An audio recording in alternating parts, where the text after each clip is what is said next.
Hello everyone, welcome to magnet brains. Myself Prateek Karn और मैं स्वागत करता हूं आपका अपने यूट्यूब चैनल मैग्नेट ब्रेन्स पर, जहां पर आपको मिलता है क्वालिटी कंटेंट, क्वालिटी एजुकेशन, वो भी बिल्कुल फ्री ऑफ कॉस्ट। तो क्लास 12th का बहुत शानदार chapter ray optics and optical instrument, उसका भी बहुत जबरदस्त टॉपिक है सिंपल माइक्रोस्कोप, या फिर इसको हम प्यार से मैग्नीफाइंग ग्लास भी कह सकते हैं। ठीक है, ऑप्टिकल इंस्ट्रूमेंट्स में सिंपल माइक्रोस्कोप आता है, कंपाउंड माइक्रोस्कोप आता है, फिर टेलीस्कोप्स आते हैं। तो उसके अंदर सबसे पहले हम क्या पढ़ने वाले हैं, हमारे पास सिंपल माइक्रोस्कोप। नाम से ही सिंपल है तो लिटरली वो सिंपल ही होता है, और इसको हम प्यार से बोल सकते हैं मैग्नीफाइंग ग्लास। ठीक है, कहां देखा होगा आप लोगों ने इसको, जब आप देखते हैं सीआईडी के सीरीज। ठीक है, तो वहां पे क्या होता है, जब कभी कहीं पे खून हो जाता है तो जो सीआईडी वाले ऑफिसर्स हैं वो जाते हैं मैग्नीफाइंग ग्लास लेते हुए। ठीक है, कि भाई साहब खून का धब्बा कहां पर है उसको मैग्नीफाई करके हम देख लें, तो that is a magnifying glass. ठीक है, तो मैग्नीफाइंग ग्लास का बेसिक लॉजिक क्या होता है कि वो छोटी चीजों की इमेज को बड़ा करके आपके सामने प्रेजेंट कर देता है। ठीक है, so that is the basic function of a simple microscope, या फिर मैग्नीफाइंग ग्लास भी बोल लो प्यार से। ठीक है, अब इसमें बिना समय लगाए हुए जल्दी से जल्दी इसको शुरू करते हैं। ठीक है, एक बार जरा इसका इंट्रोडक्शन क्या होता है जरा वो देख लिया जाए, तो दिमाग में अभी सेट कर लो कि सिंपल माइक्रोस्कोप जब कहा गया है ना, तो सिंपल माइक्रोस्कोप बेसिकली क्या होता है, एक तरह का मैग्नीफाइंग ग्लास होता है। ठीक है, अब सिंपल माइक्रोस्कोप के अंदर क्या चीज लिखी हुई है जरा उस पर ध्यान देना।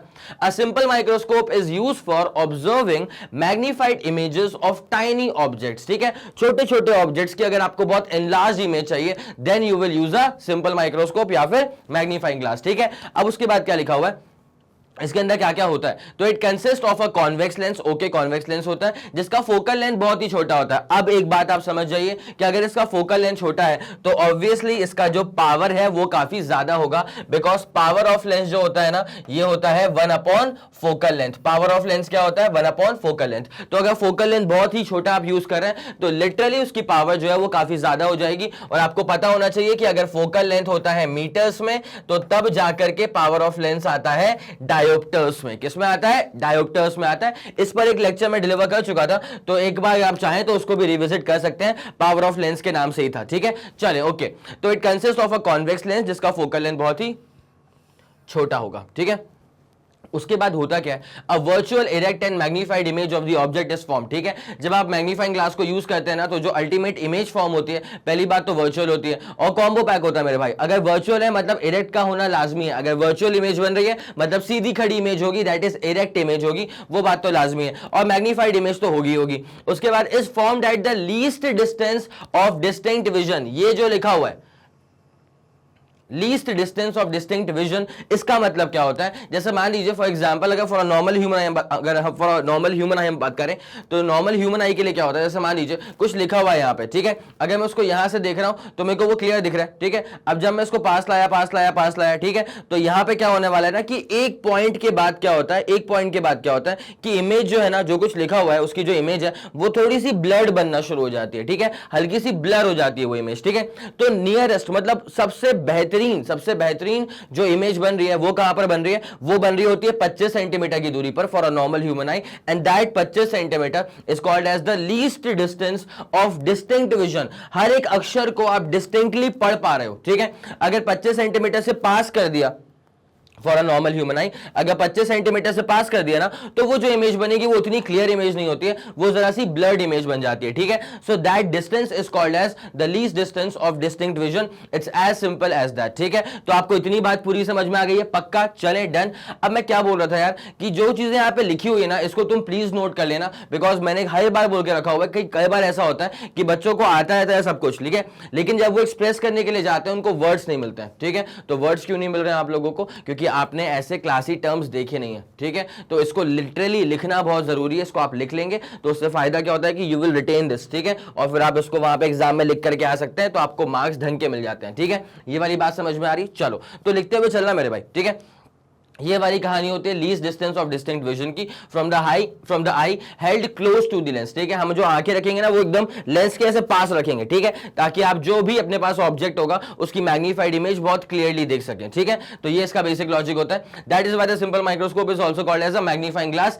ये मैग्नीफाइंग ग्लास का ही तो काम कर रहा है। हम सिंपल माइक्रोस्कोप के वर्ड से भले ही फेमिलियर ना हो, लेकिन मैग्नीफाइंग ग्लास इस टर्म से तो हम काफी ज्यादा फेमिलियर होते हैं। ठीक है, तो इस बात का खास ख्याल रखिएगा कि सिंपल माइक्रोस्कोप को ही मैग्नीफाइंग ग्लास भी कहा जाता है, और उसी को दर्शाने के लिए ये रहा बहुत ही शानदार सा फिगर। समझ में आ रहा होगा क्या कर रहा है इसमें, ये इसके हाथ में मैग्नीफाइंग ग्लास है, ठीक है। अब मैग्नीफाइंग ग्लास जैसे उसने यहाँ पे रखा, तो वो जो भी इमेजेस थी, ठीक है, जो कुछ भी लिखा हुआ है, इज योर किड इंटरेस्टेड वगैरह वगैरह वगैरह, if the answer is yes want to check out a book created, ठीक है। तो ये जो चीजें लिख के रखी हुई है यहाँ पे, ये मैग्नीफाई होकर के दिखना शुरू हो गई, ठीक है। That is the basic purpose of a magnifying glass, या फिर इसको हम सिंपल माइक्रोस्कोप भी कहते हैं, ठीक है। तो ये वाला पूरा फंडा आपको समझ में आ गया। सिंपल माइक्रोस्कोप काम क्या होता है कि छोटी इमेजेस को, मतलब अगर ऑब्जेक्ट बहुत छोटा है तो उसकी इमेज को बड़ा करके दिखाना, that is the basic function of a microscope. अब उसके बाद क्या लिखा हुआ है, यूजेस ऑफ सिंपल माइक्रोस्कोप, क्या क्या इसके यूजेस हो सकते हैं। तो लॉजिक तो वही है कि छोटी चीजों की इमेज को बड़ी करके दिखाएगा, वो उसका फंक्शन है। अब उस पर बेस्ड यूजेस क्या है इसके, जरा देख लिया जाए। A simple microscope is used by watchmakers, ठीक है, जो घड़ी सुधारते हैं। कई बार ऐसा देखा होगा तुम लोगों ने, जो होती है ना वो वॉच, वो कांटे वाली एनालॉग वॉच, ठीक है। तो वहां पे क्या होगा, जब आप जाएंगे उनकी दुकान पे अगर घड़ी ठीक करवाने के लिए, तो वो ऐसे मैग्नीफाइंग ग्लास लेके बैठे होते हैं, ठीक है। वो कांटे पे काम कर रहे होते हैं मैग्नीफाइंग ग्लास के सहारे से, ठीक है। तो a simple microscope is used by watch makers literally and jewellers to see magnified view of tiny parts of watch and fine jewellery work, ठीक है। जो ज्वेलरी वाली दुकानें होती है, वहां पर भी जो लोग बैठे होते हैं वो मैग्नीफाइंग ग्लास लेकर के बैठे होते हैं, वो चेक कर रहे होते हैं बहुत तरीके से, वो जो ज्वेलरी की डिजाइनिंग है उसको चेक कर रहे होते हैं, उसके डिफेक्ट्स होते हैं उसको चेक कर रहे होते हैं बहुत तरीके से। So they are basically using a simple microscope, या फिर मैग्नीफाइंग ग्लास के लो, कोई दिक्कत वाली बात नहीं है, ठीक है। उसके बाद क्या लिखा हुआ है, अ simple microscope is used bye students in science laboratories for reading of vernier scales, ठीक है। वर्नियर स्केल्स की रीडिंग चेक करने के लिए भी कई दफा ऐसा होता है कि बच्चे मैग्नीफाइंग ग्लास को यूज करते हैं। तो ऐसे अपने पास हजार यूजेस उसके हो सकते हैं, जहां पर किसी भी छोटे ऑब्जेक्ट की अगर मैग्नीफाइड इमेज आपको देखनी होगी, तो फिर then you are using a magnifying glass, ठीक है। ये इसका बेसिक फंडा होता है। ये आपको मेरे ख्याल में समझ में आ गया होगा। एक बहुत शानदार फिगर यहां बना करके रख दिया था आपके लिए, लेकिन जो यहां पे लिखा हुआ है उसको तुम नोट करते हुए चलना, तब जाकर के मजा आएगा, ठीक है। चले, हो गया, आगे बढ़ा जाए इसमें, ठीक है।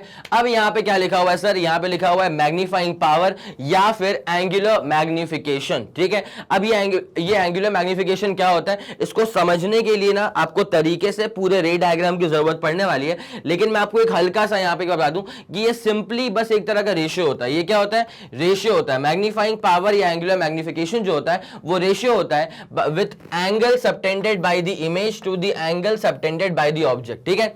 इमेज ने जो एंगल सबटेंड करा, let that angle be beta, और ऑब्जेक्ट ने जो एंगल सबटेंड करा, let that angle be alpha, ठीक है।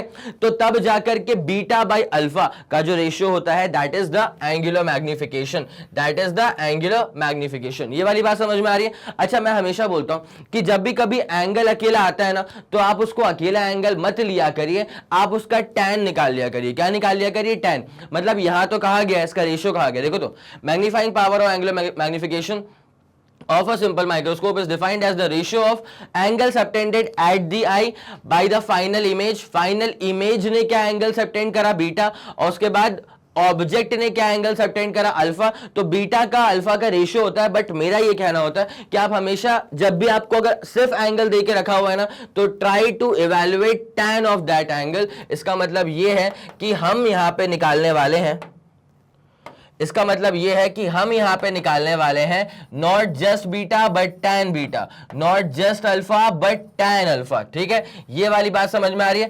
तो हम सिर्फ बीटा अल्फा नहीं निकालते, हम निकालते हैं tan beta upon tan alpha, ठीक है। क्या आपको इतनी पूरी बात समझ में आ गई? पक्का? चले आगे, डन, ओके।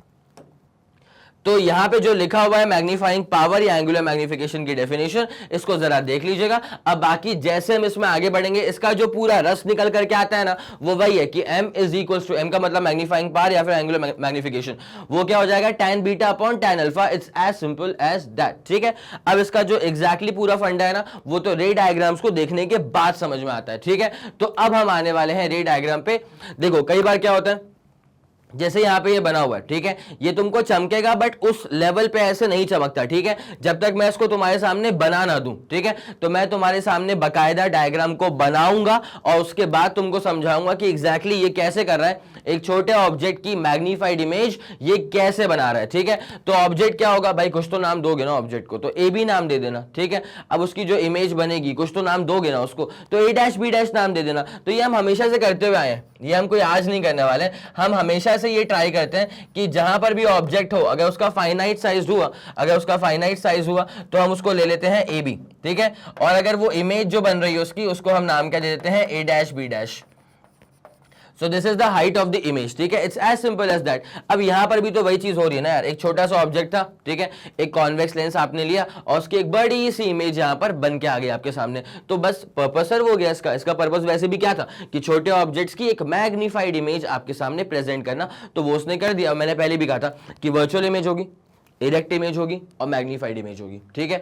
तो लेंसेज में अगर राइट में जाता है तो रियल इमेज बनता है, लेफ्ट में बन रहा है तो वर्चुअल इमेज होगा, और सीधी इमेज तो होगी। वर्चुअल है मतलब कॉम्बो पैक, वर्चुअल है मतलब इरेक्ट तो होना ही है, मतलब प्रिंसिपल एक्सिस के ऊपर खड़ा होना है, सीधा खड़ा होना है, ठीक है।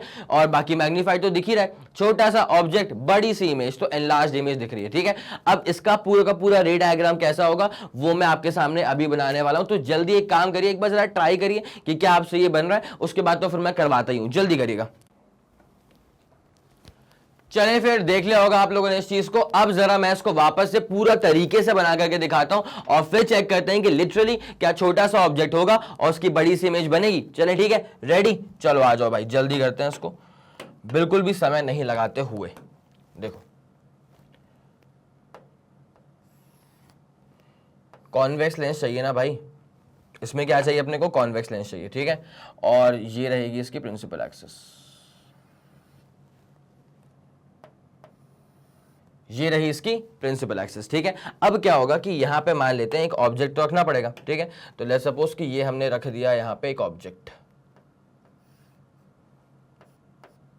ये रख दिया हमने एक ऑब्जेक्ट, इसका नाम रख देंगे हम ए बी, वैसे भी वही तो करते हैं हमेशा। तो ऑब्जेक्ट रखा है, उसका नाम क्या रख दिया अपन ने, ए बी नाम रख दिया, ठीक है। अब उसके बाद यहां से ये रहा इसका सेंटर, सी नाम दे देंगे इसको, ठीक है। ऑप्टिकल सेंटर है वैसे तो, ठीक है। अब देख क्या होने वाला है, अगर एक बेसिक फंडा होता है, एक बहुत बेसिक फंडा होता है कि अगर सेंटर ऑफ कर्वेचर पे आपने लाइट रेस को स्ट्राइक कर दिया है, अगर आपने सेंटर ऑफ कर्वेचर पे लाइट रेस को स्ट्राइक कर दिया है तो वो that passes undeviated, that passes undeviated, ठीक है। तो जरा गौर करा जाए, जी हाँ बिल्कुल, ये ऐसे पास कर जाएगी, ठीक है। अब अगर मैं इसको पीछे की तरफ ऐसे एक्स्ट्रापोलेट करूंगा तो वो कहां जाएगी उसका तो हमें भरोसा अभी है नहीं, ठीक है, लेकिन जाएगी पीछे की तरफ, ठीक है। अब उसके बाद एक और फंडा, अगर कोई लाइट रेस को मैं ऐसे मार दूंगा which is parallel to the principal axis, कैसे मार दिया, it is basically parallel to the principal axis. जब लाइट रेस जाएंगी parallel to the principal axis तो क्या होगा पता है, अब ये कॉन्वेक्स लेंस पे आके टकरा रही है तो कॉन्वेक्स लेंस कन्वर्ज ही करने वाला है ना भाई। तो जब कॉन्वेक्स लेंस यहां पे लाइट रेस को कन्वर्ज कर देगा कुछ इस तरह, ठीक है, ये इसने लाइट रेस को कर दिया है कन्वर्ज, ये वाली जा रही थी यहां पे, ठीक है।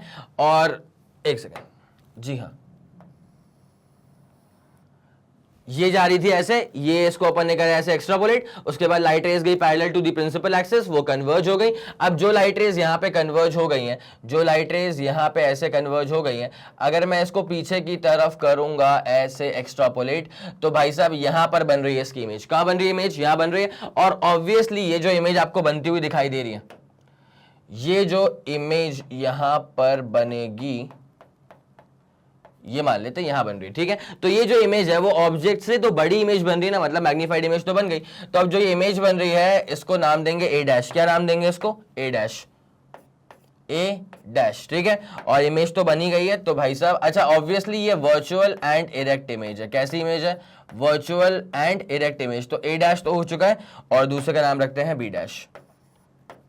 ये वाली बात पूरी समझ में आ गई। तो क्या हुआ, ये हमारे पास ऑब्जेक्ट था, हमने पैरेलल मारा तो कैसे पास हो गई, कन्वर्ज होके पास हो गई। उसके बाद सेंटर ऑफ कर्वेचर पे स्ट्राइक करा तो इट गोस अनडेविएटेड। अब इन दोनों लाइट रेस को जब हमने पीछे की तरफ करा ऐसा एक्स्ट्रापोलेट तो यहां पर लाइट रेस आपस में आकर के इंटरसेक्ट हो जाती हैं और अल्टीमेट इमेज का फॉर्मेशन यहां पर हो जाता है। That is a virtual image, erect image and obviously magnified image तो दिख ही रही है, ठीक है। अब जरा गौर करना है इस पर बहुत ही अच्छे से, इत्मीनान से, ठीक है। अगर कोई इंसान यहां बैठ के देखना चाह रहा है, मान लो ये ह्यूमन आई बना रहा हूं मैं, क्या बना रहा हूं, ये ह्यूमन आई है, ये मैंने बनाया ह्यूमन आई, ठीक है। तो भाई जब कोई इंसान यहां देखना चाह रहा है तो उसकी आंखों में लाइट रेज ऐसे आ रही है, एज इफ लाइट रेज यहां से आ रही है, ठीक है। तो क्या होने वाला है भाई साहब, उसको लग रहा है कि इमेज तो यहीं पर बन रही है, सिर्फ दो लाइट रेज थोड़ी होंगी, बहुत सारी लाइट रेज होंगी, ठीक है। इमेज तो यहां पर बन रही है, ठीक है। अब जरा गौर करना अच्छे से, मैंने क्या बताया था कि जो मैग्नीफाइंग पावर होती है ना, यहां देखना, जो मैग्नीफाइंग पावर होती है ना वो क्या होती है, वो रेशियो होता है for tan of angle of image upon tan of angle subtended by the object के एंगल को हमने अल्फा नाम देके रखा हुआ है। क्या नाम देके रखा हुआ है, अल्फा। ठीक है, अब देखो भाई साहब यहां जा रही है लाइट रेस, अब हमने करा इसको ऐसे पीछे एक्स्ट्रापोलेट, तो यहां पर बन गई इमेज, इसको हम नाम देंगे ए डैश। क्या नाम देंगे, ए डैश, और नीचे बनेगी बी डैश नाम दे देंगे। ठीक है, अब जरा गौर करना, ऑब्जेक्ट तो आपके पास ये रहा ए बी। ठीक है, अब सेम हाइट पे ध्यान देना अच्छे से, ए बी के ही सेम हाइट पे मैं एक पॉइंट कट कर रहा हूं, इसको नाम दे रहा हूं A1। ठीक है, तो आपको ये पता होना चाहिए कि A1 B डैश जो है ना, ये अभी क्यों करा है बता रहा हूं उसके बारे में। ठीक है, लेकिन जो A1 B डैश है वो दरअसल AB के बराबर है। क्या बोलते हो भाई साहब, A1 B डैश जो है वो किसके बराबर है, अभी AB के बराबर तो है ही। ठीक है, और AB का मतलब हो जाता है हाइट ऑफ द ऑब्जेक्ट, इसका मतलब क्या हो जाता है, height of the object. It's as simple as that. ठीक है, अब जरा गौर करते हुए चलना बहुत ही अच्छे से। देखो भाई, एंगल्स के लिए अपन एक काम करते हैं, ये लेते हैं। ठीक है, देखो अब जरा इसको ट्रीट करो एज एन ऑब्जेक्ट, बिकॉज दिक्कत क्या होगी पता है, अगर ये तुम्हारे पास ऑब्जेक्ट है और ये तुम्हारे पास इमेज है, तो इसका एंगल और इमेज का एंगल चेक कर रहे हो तुम।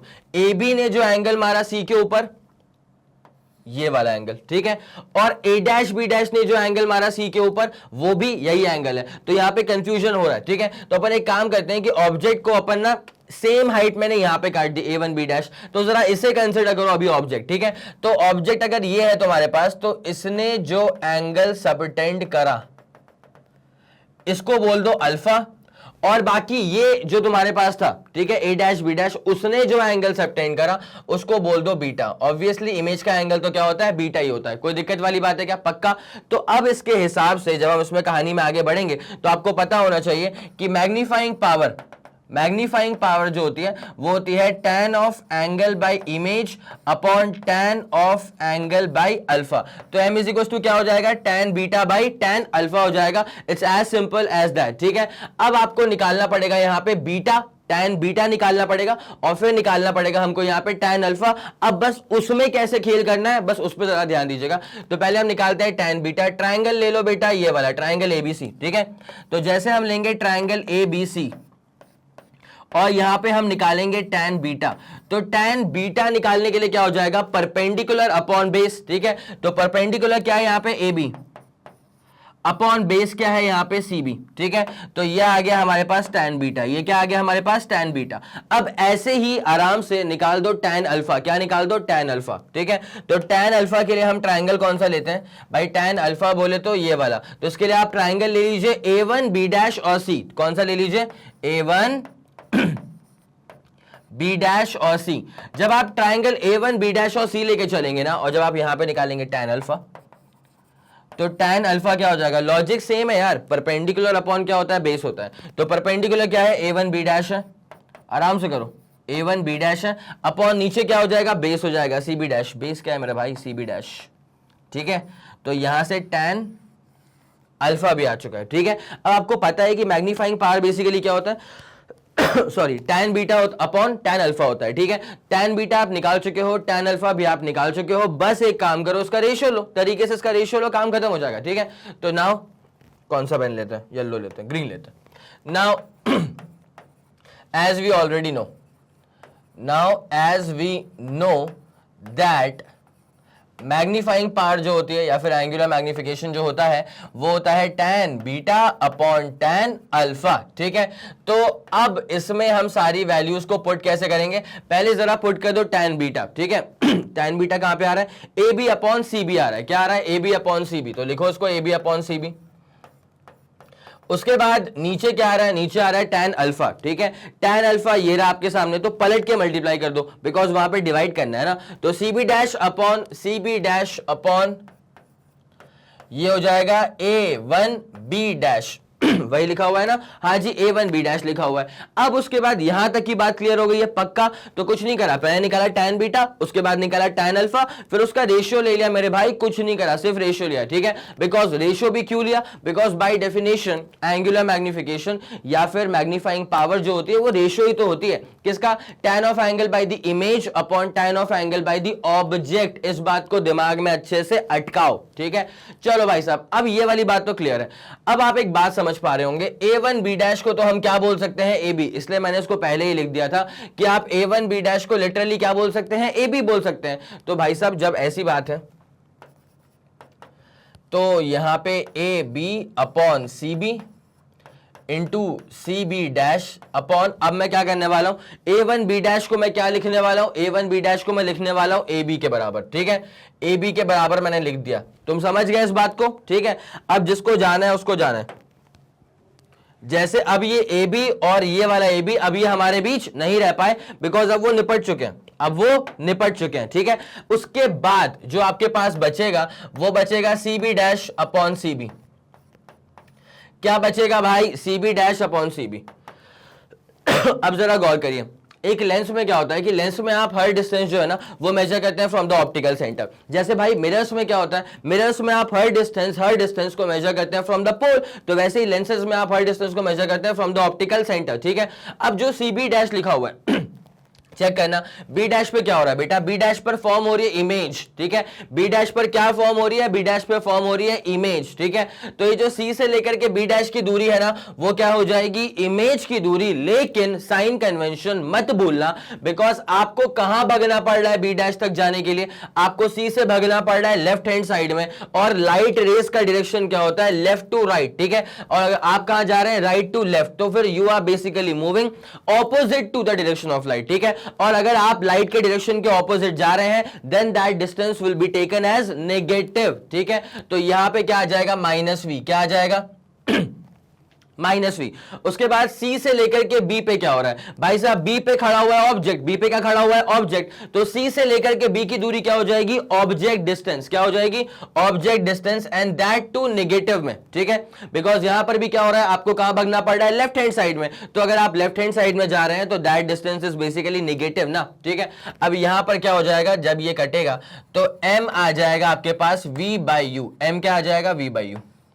ये वाली बात आपको समझ में आ गई है, M आ जाएगा V/U। अब इसमें एक हल्का सा इसमें एक पॉइंट और ऐड करने वाला हूं मैं, लेकिन ज्यादा बड़ा पॉइंट नहीं होने वाला है वो, तो आप अगर इस बात को समझ गए ना तो काम क्लियर हो जाएगा। बस एक बात का और ध्यान रखना कि जो इमेज फॉर्म हो रही है ना, जो इमेज फॉर्म हो रही है ना, this is being formed at the least distance of distinct vision.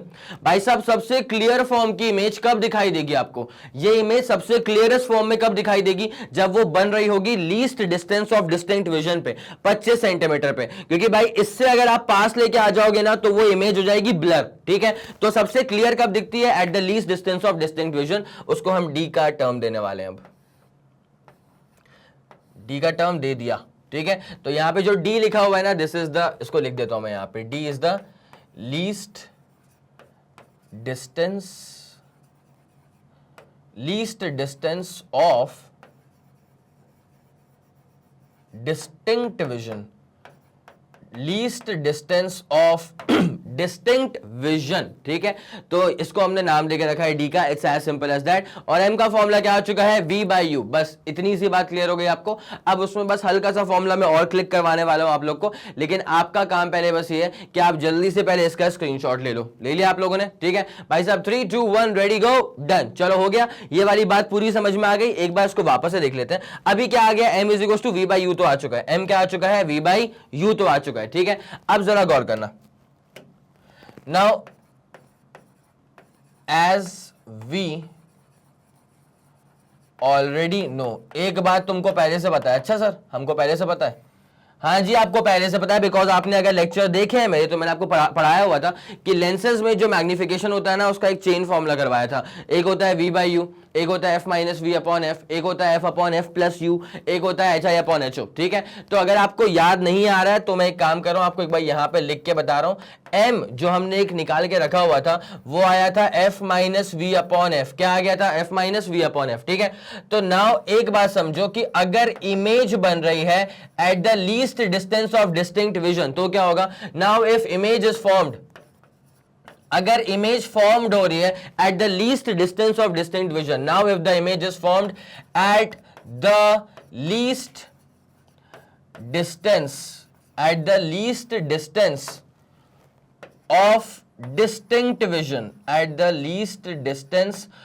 Distinct vision, then उस केस में होने वाला क्या है, उस केस में होने वाला ये है कि अगर इमेज फॉर्म हो रही है least distance of distinct vision पे, तो मतलब v की वैल्यू किसके बराबर है, d के बराबर है, बेसिकली माइनस d के बराबर है। किसके बराबर है, माइनस के d के बराबर है। ठीक है, नाउ अगर ऐसी बात हो गई है तो m हो जाएगा, जरा इस वाले फॉर्मूले को देखना, m यहां से क्या हो जाएगा, f माइनस, अब ये v किसके बराबर आ गया मेरे भाई, v तो आ गया माइनस d के बराबर, जस्ट बताया था अपॉन, नीचे क्या लिखा हुआ है f। ठीक है, तो m क्या हो जाएगा, f plus d by f। ठीक है, अगर आप इस वाले फॉर्मूले को खोलेंगे तो ये आ जाएगा f upon f plus d upon f, पूरा स्टेप वाइज कर दिया आप लोग के लिए।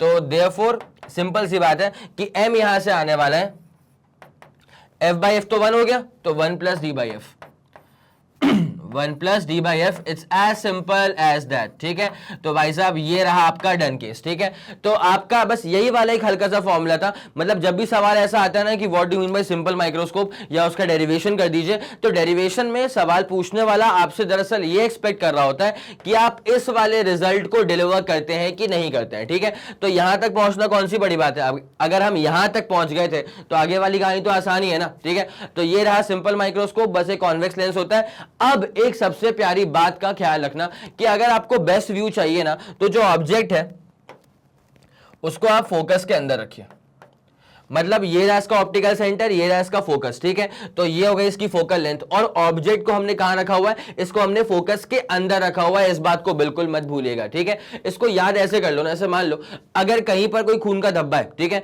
जब आप उसको व्यू करोगे सिंपली वो मैग्नीफाइंग ग्लास से, तो आप उसको बहुत पास ले जाते हो ना। ठीक है, तो मैग्नीफाइंग ग्लास और ऑब्जेक्ट, अरे वो खून का धब्बा, ठीक है, वो ऑब्जेक्ट इतना पास आ गया है कि बहुत हाई पॉसिबिलिटी है कि ऑब्जेक्ट उसके फोकस के अंदर आ गया होगा। ठीक है, तब जाकर के बनती है बहुत ही तगड़ी मैग्नीफाइड इमेज। ठीक है, तो यहां पे एक फंडा ये है कि object is placed within the focus, object is placed within the focus, और बेस्ट इमेज बनती है at the least distance of distinct vision. It's as simple as that. ठीक है, तो आई गेस आपको ये वाली बात पूरी समझ में आ गई होगी।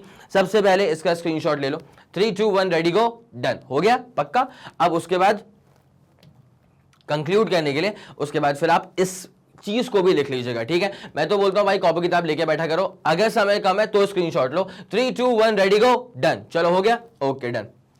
तो ये वाली कहानी आपकी फिर मेरे ख्याल में क्लियर तो हो गई है। ठीक है, अब जरा आया जाए, हाँ जी, तो ये मैग्नीफाइंग पावर क्या होती है वो मैंने यहां पे लिख के रखी हुई थी, ये बात क्लियर हो गई आप लोग को। रे डायग्राम जो यहां बना के रखा हुआ था, ठीक है, उसको मैंने फिर आपके सामने तरीके से बना दिया था, ये रहा। ठीक है, तो इसलिए मैंने कहा था कि इसको भाई तरीके से नोट कर लेना, बिकॉज यही तो जान है, यही तो जान है। ठीक है, हो गया, चलो भैया। अब अगर ये वाली चीज क्लियर है तो अब जरा बढ़ते हैं इसके एक छोटे से क्वेश्चन की तरफ।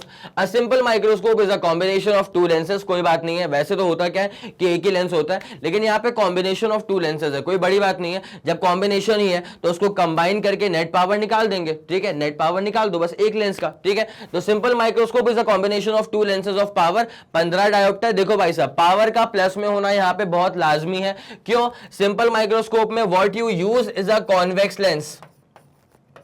सिंपल माइक्रोस्कोप में आप जो यूज करते हैं वो क्या होता है, कॉन्वेक्स लेंस होता है। और कॉन्वेक्स लेंस का फोकल लेंथ क्या होता है मेरे भाई, पॉजिटिव होता है, जिसके हिसाब से इसकी पावर भी क्या आनी चाहिए, इसकी पावर भी क्या आनी चाहिए, पॉजिटिव ही आनी चाहिए। ठीक है, तो यहां तक की बात तो सही चल रही है कि हाँ पावर पॉजिटिव में देके रखा हुआ है, देना भी चाहिए था। तो एक 5 का है, एक 15 का है। ठीक है, calculate the magnifying power of the microscope if final image is formed at 25 centimetre from the eye. ठीक है भाई साहब, जल्दी आपके ऊपर ये सवाल है, जल्दी इसको ट्राई करिए, सॉल्व करिए। अगर हो जाता है तो बहुत जबरदस्त, कौन सा ऑप्शन है बता देना, अगर नहीं होता है तो फिर तो मैं करवाता ही हूं, जल्दी करिए। चले भाई, सवाल देख लिया होगा आप लोगों ने, अब जरा इसको सॉल्व करते हैं। बहुत ही एकदम नाजुक सा बेसिक फंडा होता है इसके अंदर। भाई साहब, जब भी दो ऑप्टिकल इंस्ट्रूमेंट एक साथ आ जाते हैं और उनके बीच में दूरियां ना के बराबर होती हैं, तो वहां पर उनका जो नेट पावर होता है वो ऐड हो जाता है। ठीक है, तो यहां पर भी क्या हो रहा है, simple microscope is a combination of to lenses. तो एक काम किया जाए, सबसे पहले तो नेट पावर,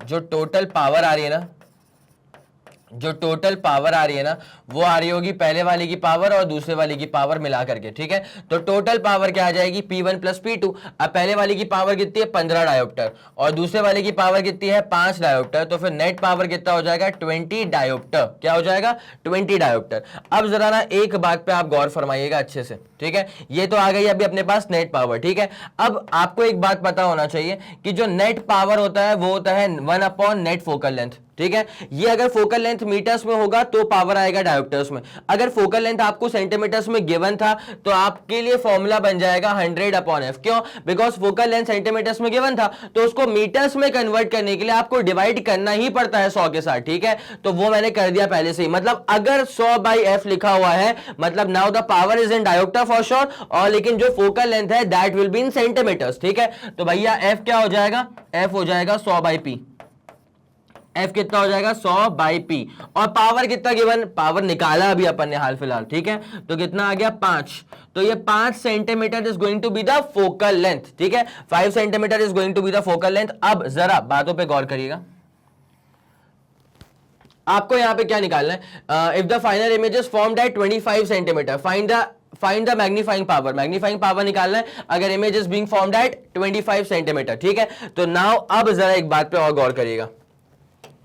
अब इसके अकॉर्डिंग तो भाई कहानी ये हो रही है, now according to the question given तो ये है कि इमेज फॉर्म हो रही है 25 सेंटीमीटर पे। Now according to the question ये बात हमें समझ में आ रही है कि इमेज फॉर्म हो रही है -25 सेंटीमीटर पे। भाई साहब वर्चुअल इरेक्ट इमेज ना सिंपल माइक्रोस्कोप में क्या होता है, वर्चुअल इरेक्ट इमेज बनती है तो फिर कहां बनेगी, लेफ्ट में बनेगी, तो माइनस का 25 सेंटीमीटर, ठीक है। अब आपको निकालना है मैग्नीफाइंग पावर। तो आपको पता है कि f minus 1 plus D by F आ चुका था, 1 प्लस डी बाई एफ। तो वो आया कहां से था, वो ये आया था यहां से, f minus v by f से आया था, ठीक है। अब जरा गौर करना अच्छे, सारी वैल्यूज पुट कर दो। f की वैल्यू कितनी है, f निकाल चुके हम, कितना आया था सिर्फ 5 सेंटीमीटर माइनस, और v कितना आ रहा है, v आ रहा है माइनस का 25 अपॉन नीचे f कितना आ रहा है, f निकाल चुका हूं ना 5 आया था, ठीक है। तो यहां से क्या लिख देंगे 5।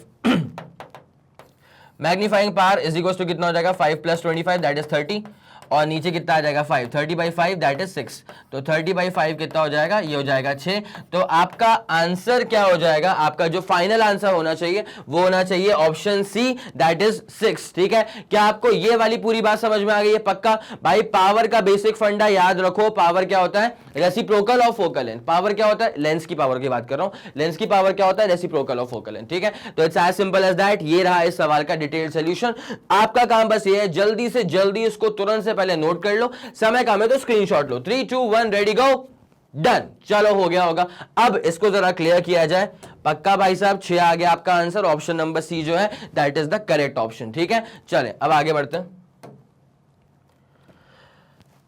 Okay, a child has near point at 10 centimetre, मतलब image is formed at 10 centimetre. अगर इसका नियर पॉइंट 10 सेंटीमीटर है मतलब एक बात तो सवाल के दौरान क्लियर है कि इमेज इज, इसको लिख लो तुम भी ऐसे करके, ठीक है। Image is formed at 10 centimetre, और भाई वर्चुअल इमेज फॉर्म हो रही होगी मतलब लेफ्ट में बन रही होगी, तो फिर माइनस का 10 सेंटीमीटर। ये तो v आ गया, v कितना आ गया माइनस का 10 सेंटीमीटर। सवाल पे तो अभी आया भी नहीं हूं, पहली लाइन देख करके समझ में आ रहा है कि हाँ भैया v कितना गिवन है, माइनस का 10 सेंटीमीटर। अब उसको हम कैसे इंप्लीमेंट करेंगे वो देख लेंगे, पहले जरा आराम से सवाल देख लिया जाए कि what is the angular magnification of the child can have with a convex lens of focal length है 10 सेंटीमीटर। कॉन्वेक्स लेंस का फोकल लेंथ भी गिवन है 10 सेंटीमीटर, ठीक है। चलो भाई शुरू करते हैं। तो सवाल के अकॉर्डिंग फोकल लेंथ है 10 सेंटीमीटर, तो ऑब्वियसली प्लस का 10 सेंटीमीटर, ठीक है। और इमेज फॉर्म हो रही है -10 सेंटीमीटर पे, बस m पूछ के रखा हुआ है। तो आपको ये पता होता है कि m is equal to f minus v by f होता है। तो m is equal to f कितना है 10 माइनस, अब उसके बाद v कितना है, v खुद है -10, v खुद है -10, तो f माइनस और v कितना आ गया -10, f माइनस वी अपॉन नीचे क्या आ जाएगा f, और f की वैल्यू कितनी है 10 है। तो यहां से देयरफॉर कहानी क्या बन जाएगी, कहानी बन जाएगी m is equals to 10 plus 10 that is 20। ठीक है, तो ऊपर आ जाएगा 20 और नीचे आ रहा है महज 10, तो 20/10 आप जानते हैं आंसर कितना आ गया 2। जल्दी देखो भाई कौन सा ऑप्शन मैच कर रहा है कि नहीं कर रहा है भाई, जल्दी बताओ यार, जल्दी जल्दी जल्दी। अरे गजब, ऑप्शन सी जो है वो मैच कर गया। ठीक है, सो this is the detailed solution for this particular question. बड़ा सिंपल सवाल था, लेकिन इस टॉपिक के अंदर सबसे ज्यादा जान कहां पे लग जाती है, रे डायग्राम्स को बनाने में। उसका बहुत अच्छे से ख्याल रखना, लिटरली उसको प्रैक्टिस कर लो, 3-4 बार तो बना करके देखो। ठीक है, इस लेक्चर में भी जब मैं डायग्राम बना रहा था तो उसके पार्ट को भी जरा अच्छे से लूप पे लगा के देख लो, खत्म हो जाएगा तुम्हारा पूरा सिंपल माइक्रोस्कोप। ठीक है, पक्का डन। चले तो इसका स्क्रीनशॉट ले लो, 3 2 1 रेडी गो, डन। चलो हो गया, बहुत बढ़िया। तो ऑप्टिकल इंस्ट्रूमेंट्स के अंदर सबसे पहले हम किसकी बात कर रहे थे, सिंपल माइक्रोस्कोप की। ये वाला काम तो आपका करवा दिया। ठीक है, मेन जान लगानी है आपको किसके अंदर, रे डायग्राम्स के अंदर। ठीक है, अब इसके बाद बचा हुआ है अपना कंपाउंड माइक्रोस्कोप और टेलीस्कोप्स। तो बस इस लेक्चर को आप अच्छे से खत्म करिए और फिर आपसे मिलेंगे अगले वाले लेक्चर के अंदर, जहां पे हम पढ़ा देंगे आप लोगों को कंपाउंड माइक्रोस्कोप भी। ठीक है, तो आपका काम बस ये बनता है तरीके से नोट्स कंप्लीट करके रखो और रिविजन के साथ रिवाइज भी करते हुए चलना। ठीक है, इस टॉपिक के अंदर क्या है, डायग्राम्स के इंपॉर्टेंस बहुत ज्यादा है, तो डायग्राम को भाई साहब 3-4 बार कर लीजिए प्रैक्टिस, क्योंकि आप एक बार करेंगे कुछ गलती होगी, उसको अगले वाले में सही करोगे, तो ऐसे गलतियां करते करते अपन सीखेंगे डायग्राम को बनाना। ठीक है, और ये है बहुत ज्यादा इंपॉर्टेंट। ठीक है, चलिए okay, thank you so much.